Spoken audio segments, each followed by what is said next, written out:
Welcome to the Sixcast, a podcast where we discuss real-world strategies, tips, and stories that provide helpful insights for your digital transformation experience. Hello all, glad to be back with another episode of Sixcast, the hustle and thrive in the six and beyond. It has been a while since we did our last episode. I think it was somewhere in the spring of this year. Since then, I was doing some traveling and focusing on a business, client businesses, and obviously post-pandemic pent-up demand. Now I'm back in Toronto in the summer when it's most beautiful.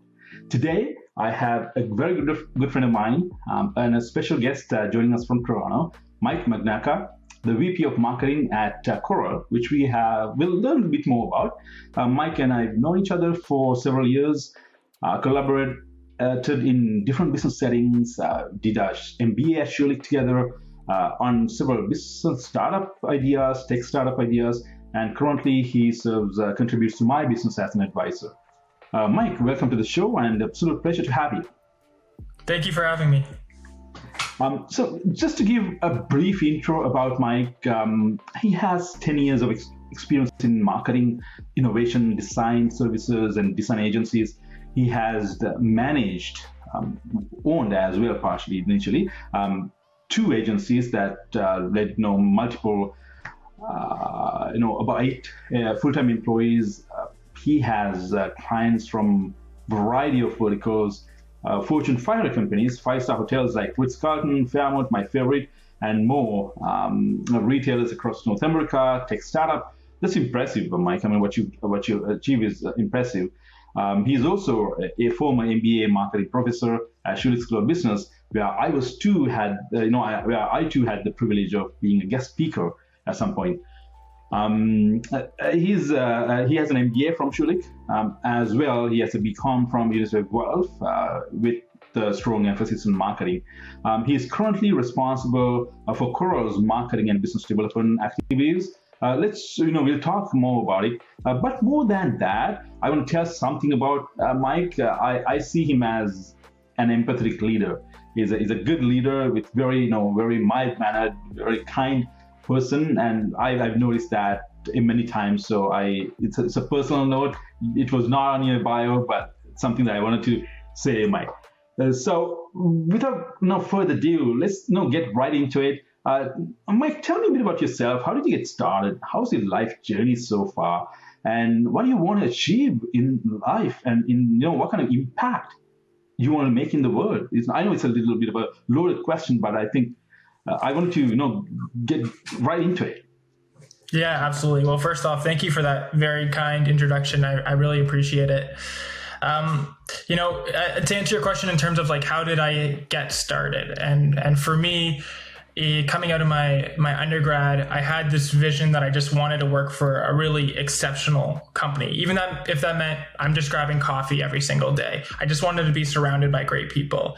And Jackman Reinvents, now known as Jackman, gave me that opportunity. And over the first few years there, I got to meet some really amazing people and grow in my role.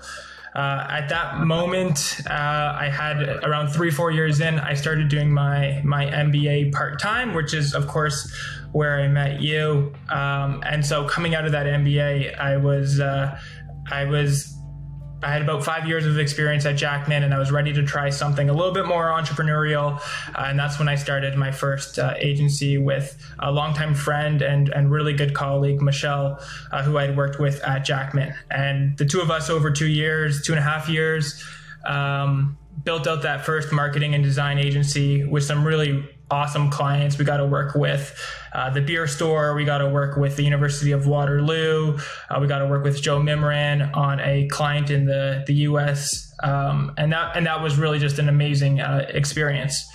Kind of 2.5 years into that, and coincidentally what ended up being a couple months before the pandemic, I got a tap on the shoulder to come run another agency. It was a little bit more interior design focused, but still had a lot of brand and marketing pieces to it, and that was called Model Citizen. And so I did that for the past couple years, and then about 6 months ago I made the crazy but exciting decision to switch fields and move into tech, where there's no shortage of things for me to continue to learn, but at the same time, it's been really exciting so far. Nice.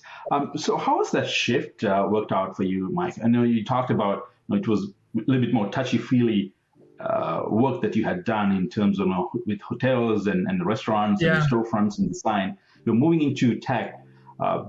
How's the transition, and what kind of differences that you see there? Yeah, absolutely. And there's definitely a number of differences, especially working with more like B2C clients. It's a lot more of really putting emphasis on every single ad that's going out the door, every single piece of personality. On the B2B side, which is a lot of where a lot of the tech is happening that I'm currently working on, you still need to have those foundational elements, but it is very different about how you would go about approaching it. It's a lot of networking and constantly putting yourself out there, which I think is really cool. I think one of the things I've really loved since the switch is the fact that in this tech world, it feels like everybody's trying to build something and they're really happy to lend a hand to others around you. And I think that collaborative environment has been truly awesome. I got to meet some really amazing people so far. Nice. Fantastic. Thank you. Now let's talk a bit about, before I go further into your, Corl and the tech space and startup space, I want to hear a bit more about that as well. But before that, I want to talk about our MBA journey. I think our stories align a bit, and that's why we got along. You shared same sentiments. You were working, I think you were in downtown at the time, and just walking to your apartment while I was going to the car park because I had about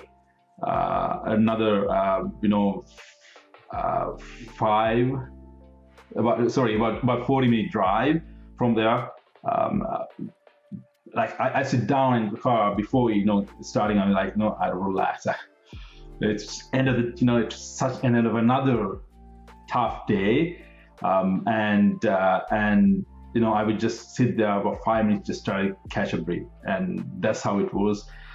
A lot of obviously downtown at night, it's pretty happening, very vibrant, and we go past all of that just to focus on our work next day and focus on our assignments or case studies or presentations and MBA stuff. MBA, obviously we all know.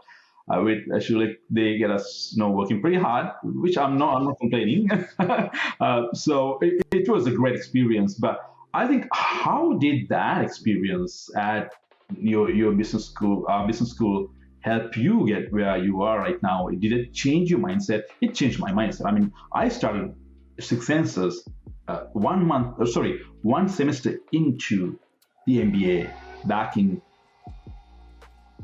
2016 March. So tell me a bit about yourself as well. How is your MBA journey? Yeah, absolutely. And it's funny. I remember us having conversations when we were first starting the MBA, being like, are we crazy for doing this? We already have jobs that are working us 50, 60 hours a week. And just like you said, there'd be moments where I would drive to class and I would try and take a 7 to 12 minute nap in my car just to try and get some energy before class, or as you touched on, it's Thursday night and you're walking past all the bars downtown Toronto to then go sit in class and study, and you want nothing more to stop into a bar and just have a nice stiff drink and relax. And it took a lot of persistence and determination. But I think it was really worth it on the other side. For me, I had this incredible opportunity experience at Jackman. I met some of the smartest people that I've ever met in my entire life. Many of them still working there. I gained a lot of really great mentors, which was amazing. But it was all I knew. I only knew that one side of the business. So for me, going back and doing my MBA, first off, it gave me the opportunity to put a more formal education behind a lot of the learnings. I knew one day I wanted to start doing my own toolkits and creating my own approaches. And so I needed to know more than just, one agency's approach. I needed to try and figure out what everyone else was doing as well. And that was definitely a win of Schulich for me.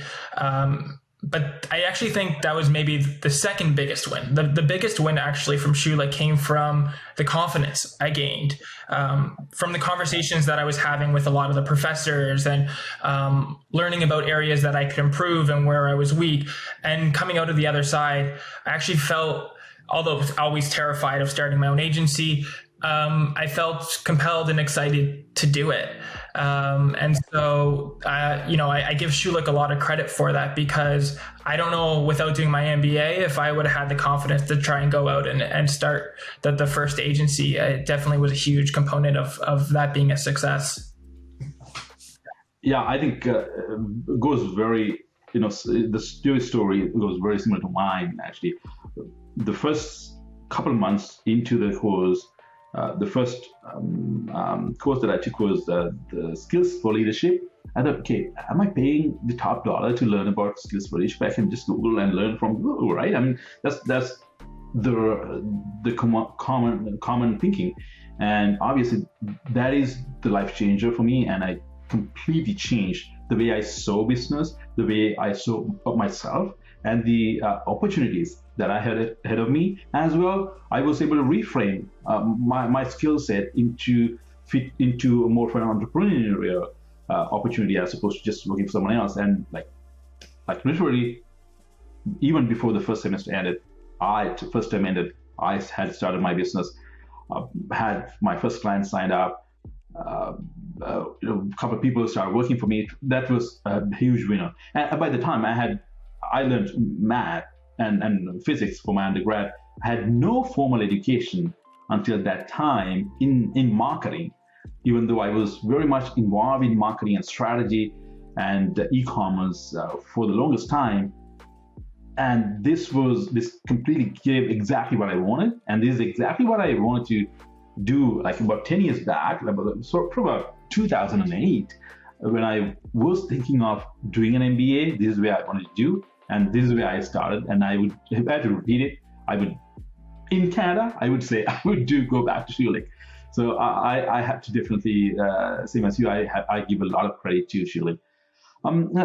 Again, you said something about, you want to come up with your own toolkit. You want to come up with your own terminologies and definition systems.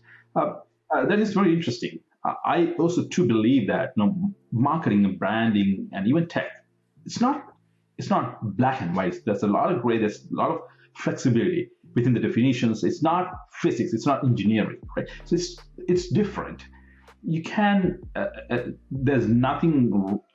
What we hear, what we learn, and when we collaborate with business leaders, they always say, there's nothing clearly. When it comes to definitions and business studies, there's nothing wrong, nothing absolutely correct. So. I like that approach of coming up with your own definitions and toolkit. So let's go a bit into our subject matters where you are great at.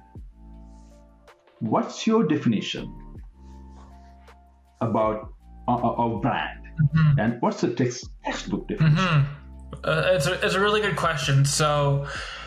Maybe I'll start with the textbook definition side or maybe not even the textbook definition, but perhaps the definition most people would think of when they hear of brand, which is just, it's your logo, it's your color palette, it's your typography.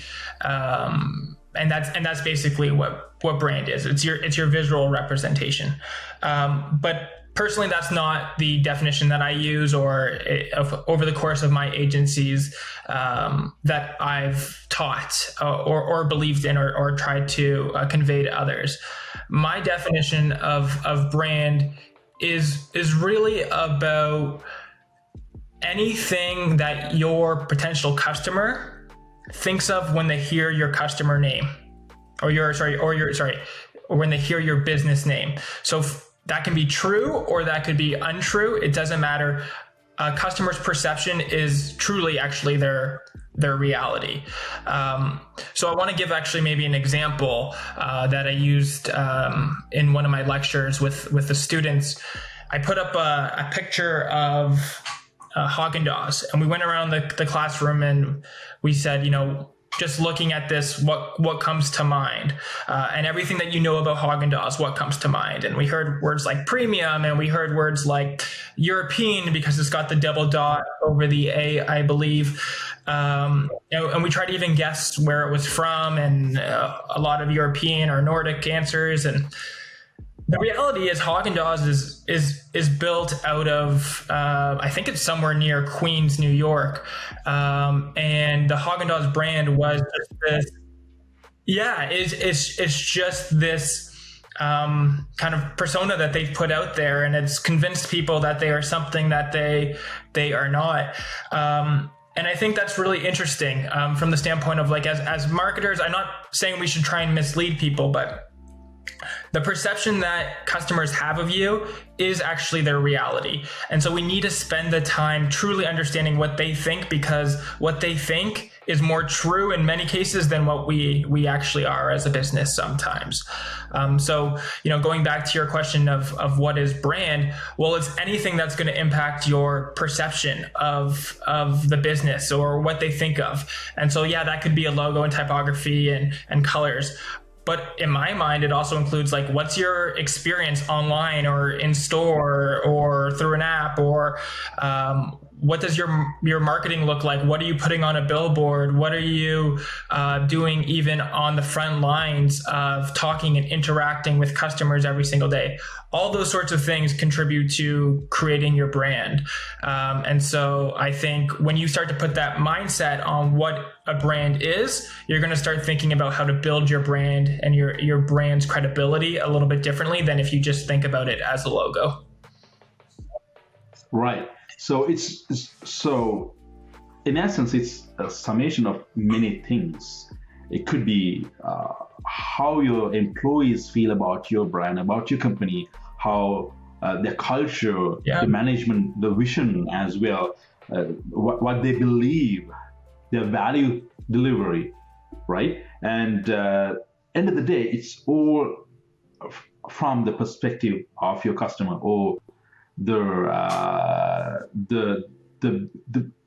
beneficiary of your product. So I think this is something that Marty Neumeier also has come up with, the author of ZAG.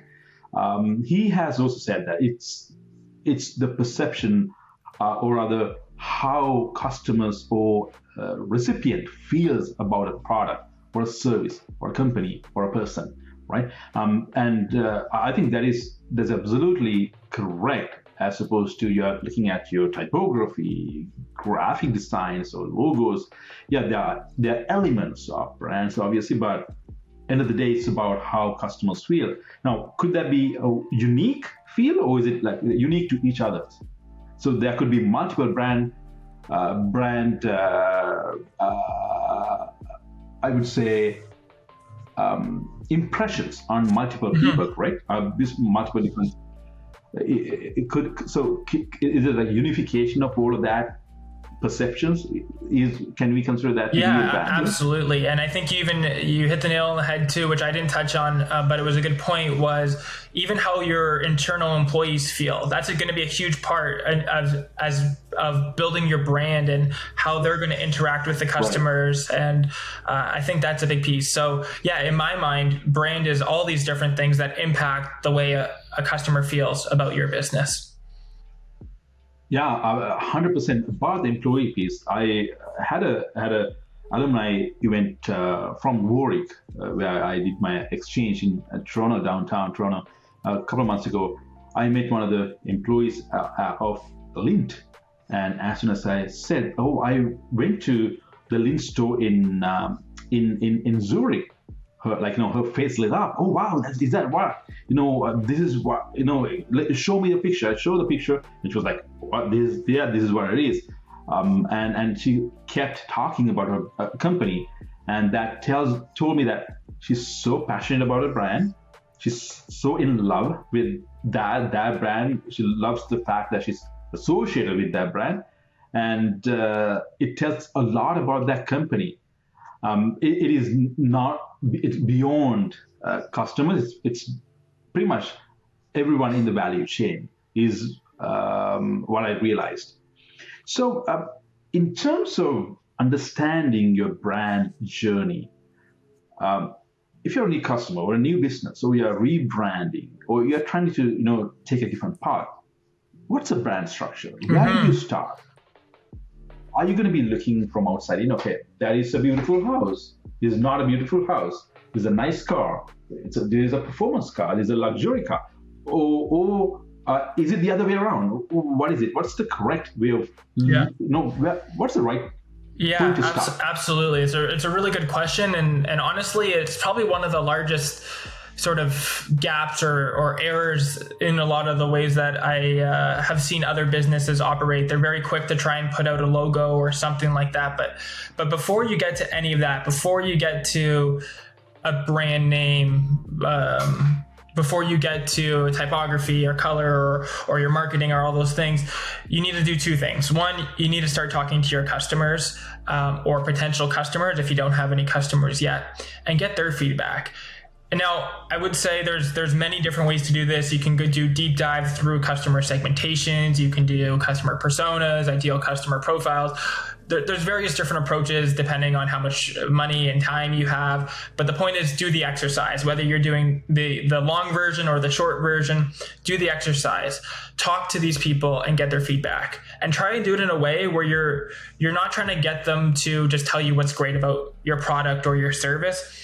It's really tough to tell people sometimes feedback that they don't want to hear about their business or their product. But you really got to push people to give you their honest feedback. And that's going to create the basis for then understanding, okay, now that we know what they think, let's take a look at ourselves and say, what are we doing internally? How do we think about ourselves internally? And then only once you've got really clear on who you are internally, and you can use tools and frameworks like brand positioning statements. You can go through exercises of understanding your brand's personality. Only once you've started to do that, then do I say, okay, now let's start moving this over to some things that would be external facing. So logos, marketing ads, technology, design, whatever it may be.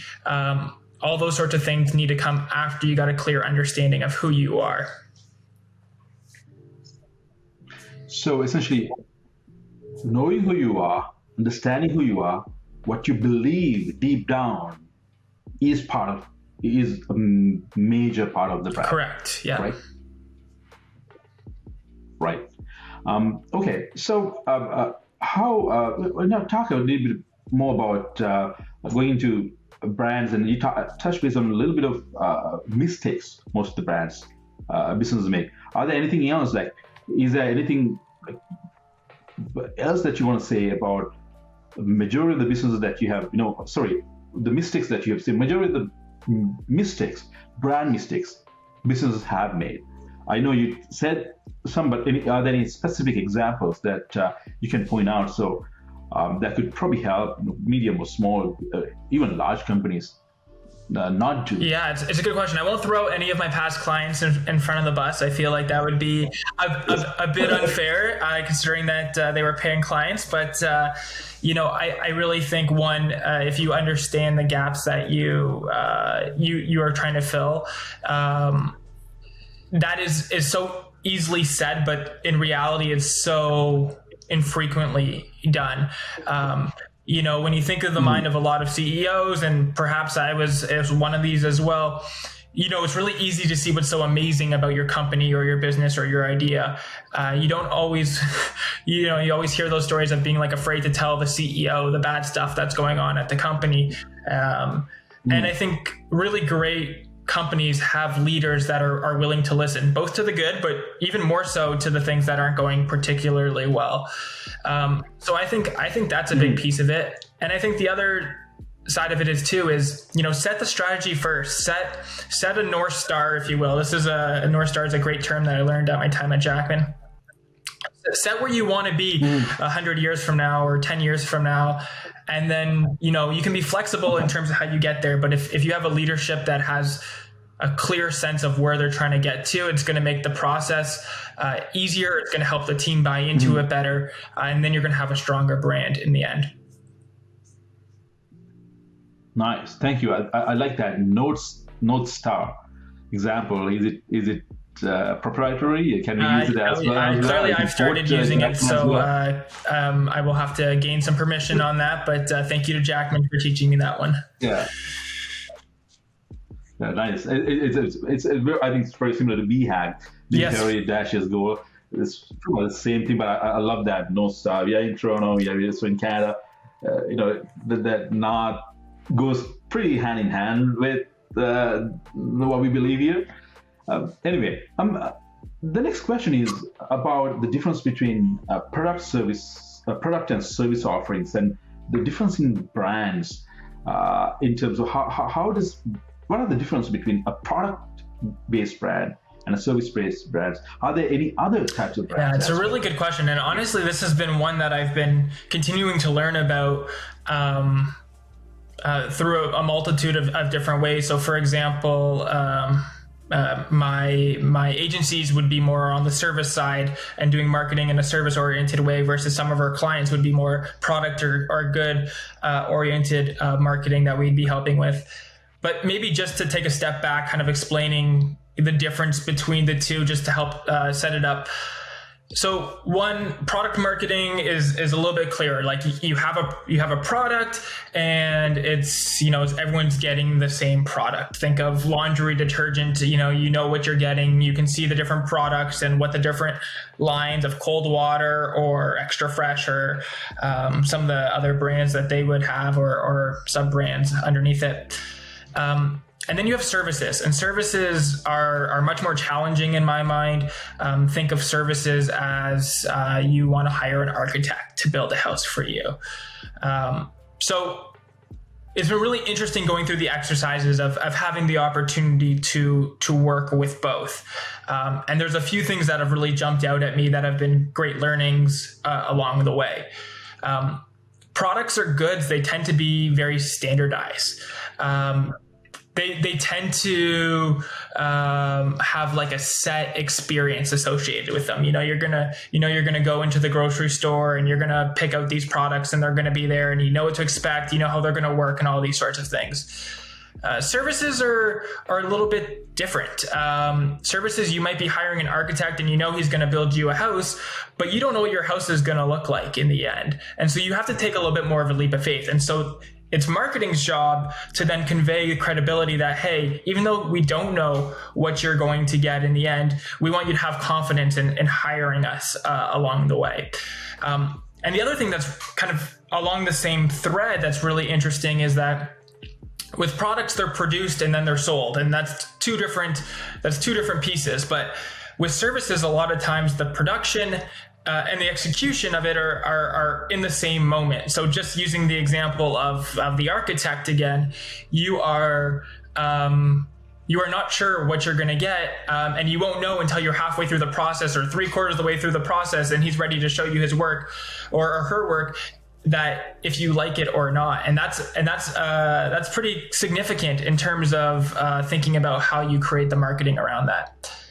And I guess the last piece that really sticks out, and this has been one of the more fun challenges that I've had to work with, is pricing. Pricing for a product is very clear in a lot of people's minds for the most part. I haven't bought a bicycle recently, but if I were to go bicycle shopping, I'd have an idea of where I'd expect that range to fall. And maybe with inflation, it's an extra $100 or $200 more than I'd want to pay, but I have an idea. I have a frame of reference. Service pricing is so much more challenging to convey it in many different ways. And there's a lot of different ways you can think about how you price services. But I mean, just the other day, I was looking at getting my roof reshingled. I've recently become a homeowner, and I'm learning about the thrills and the downsides of being a homeowner. And let's say I want to get a 2,000 square foot home roof reshingled. I actually have no idea how much that should cost and what the labor cost should be associated with that. So I'm going to go Googling. I'm going to go talking to people. But at the end of the day, I'm only getting like a very rough framework. Most of them will say there's so many dependencies, how good quality they are, how steep is your roof, and how dangerous are the conditions that they're working in. The weather could be an impact. How much pent-up demand that they're working their way through, that's going to impact their pricing. And so I think all that to say is, when it comes to service marketing, and especially within price around that, you have to do a really good job of conveying why something is worth the value that it is. And, going through that exercise across multiple agencies has been an uphill battle. And I'm sure maybe one that you deal with too. But it's very easy to go above and beyond, or it's very easy to underprice something because you're trying to make someone happy. But the reality is there's a huge challenge with trying to be clear about how much a service should cost versus a product, which is much more clear. Now, circling back on there's a lot of things that you've said actually, resonates with me as well, especially when it comes to pricing strategies. How do you bundle your brand so it'll give a certain value prop conveys a certain value prop to your clients, or your potential clients, so they will pay that X amount of dollars, as opposed to, okay, I can get it. You can get anything done for anything, any price these days, right? So you can get something done for $1,000. You can get same thing done in a different quality, different scale, for $50,000. So it is possible. So I struggled that as well all the time, and I think going back and understanding who you really are, and knowing what your true brand is, what are your value, what value do you create compared to your contenders, the other options, I think is the way that I have been trying. And obviously we both have done that in the past. When we started off, we didn't really worry too much about profits. We wanted to get the job done, and we would do something for extremely low price, and we would work nights and days to get it done perfectly. And clients also end up sometimes asking more and more. And something I truly believe now is, being in business for about 6-7 years, I feel that it's always about creating value for all parties and communicating your value proposition clearly, effectively to your clients. And I think clients, if you can communicate that to the client politely, obviously, that the business is, we have to win-win, and choosing those right clients as well is a winner. I mean, you talk a lot about your previous employer. I talk a lot about my previous employer. I talk a lot about my top clients because they mean to me something. I value them. We are so connected.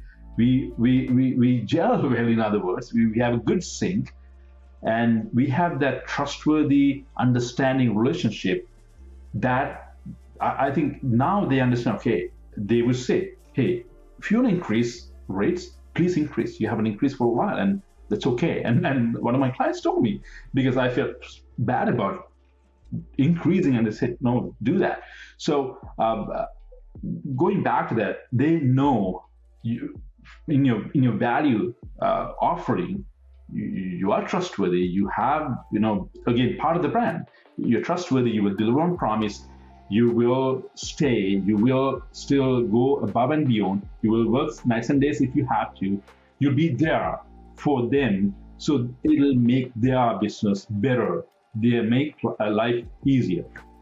So that's the way I would see as well. And one of the most important things, that we talked about this in the past as well, those values, what we uphold, needs to be, spread across to the team. Everyone needs to have the same. I mean, it's hard everyone to have the same belief system, but I think getting others to believe in what you believe is also, part of, a strong part of your brand as well. And then it'll make a collective and stronger impact. So now, if I were to, more addition to the previous question, now, if you look at a grocery delivery service, or simply Amazon or Walmart online delivery service, I'm referring to. Now, is it a product or service? how do they present their brand? What is it? Is it a collective experience that they package it as a brand?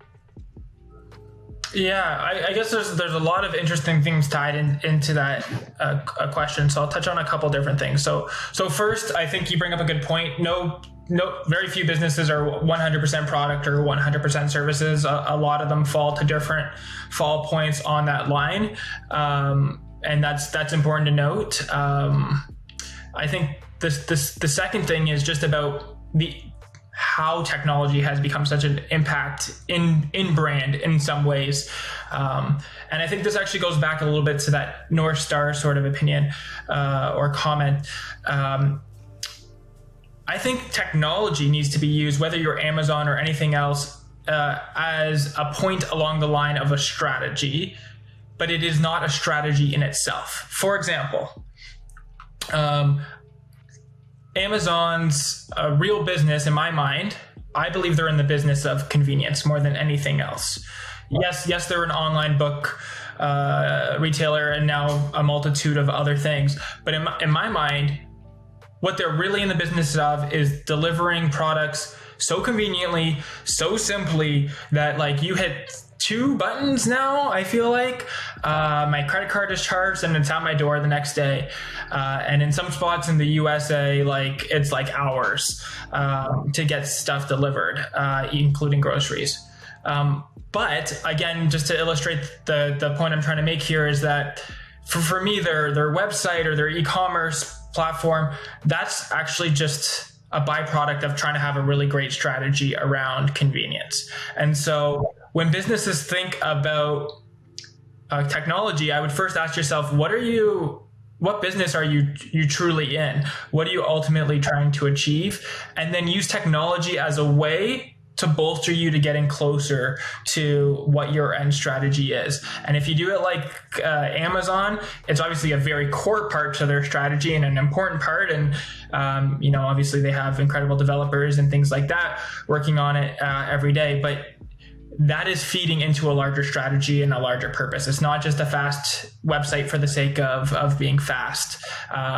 It's truly about convenience. And when you start to think of the business through that lens, you can start to see why they're making a lot of the decisions that they're making there from a strategic level. Mm-hmm. You used two good points, and what business are you in and the value proposition.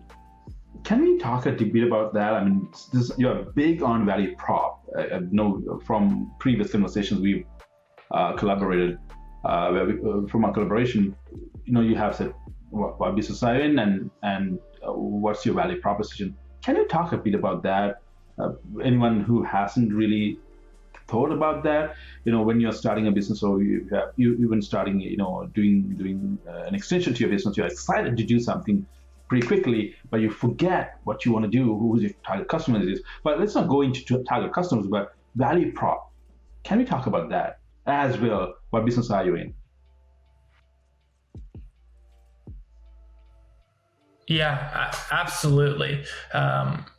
So a couple things. In terms of the value prop, this is a really interesting exercise to go through, and one that sounds so incredibly simple, but it is not. For those that might be less familiar with a value prop, basically it's about trying to take the essence of who you are and getting it down to a few words. And it sounds so incredibly easy to do, but I am telling you, as someone that's been through this many times, it often comes from like 3 to 4 pages of words that you're trying to boil down to, whether it's a single sentence or a few words, or there's a multitude of different value prop ways that you can organize your data. But essentially, the purpose of it is to say, this is what we do very, very, very clearly. And I think one of the things that's been really cool and that I've seen, but is also a challenge, especially for new businesses, is getting very crystal clear on who you are. Especially as an agency, it's very easy to want to try and do everything. But I think it's really important to understand what's the core of who you are, knock that out of the park, and then you can start working on your other parts of your business. And so having a really clear value prop does a good job of succinctly saying, this is who we are. This is what we believe in.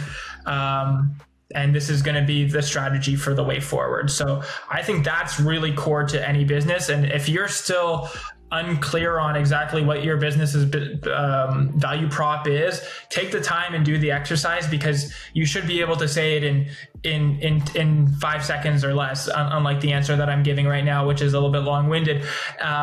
It is definitely important to be able to do it succinctly and in honestly one sentence. It's like, my value prop kept changing and kept evolving. It is 100%. As sometimes it could be easy, sometimes it could take years to come up with exactly what you want to do, right? Because sometimes you got to. I went so broad. I mean, like 6 sentences.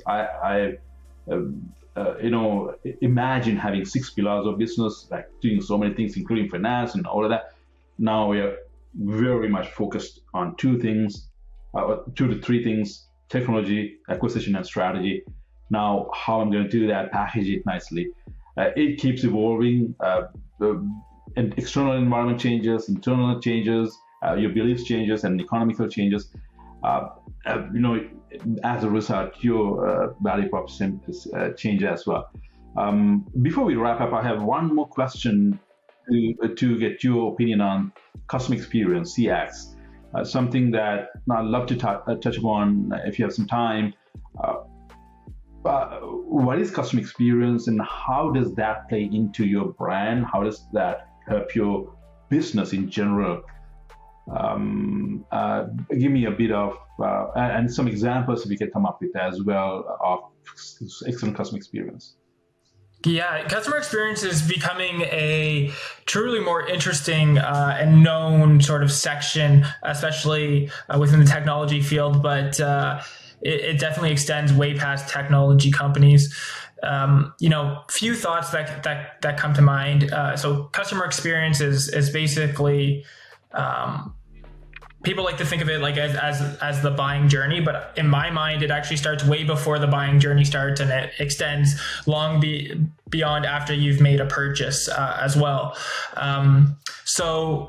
Think of the customer experience as being very full, from before the customer started the journey to weeks after they've bought the product or service. And so that could include everything from they have a challenge that arises, they have a need, they have a problem, a pain point, whatever it may be.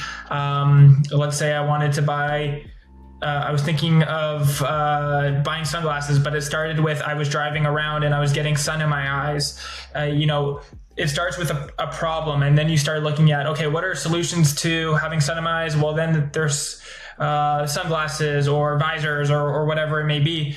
And then you start the process of looking at different options that way, all the way through to after I've bought them, after I've worn them, and people are seeing me wearing it and saying, hey, where did you get those sunglasses?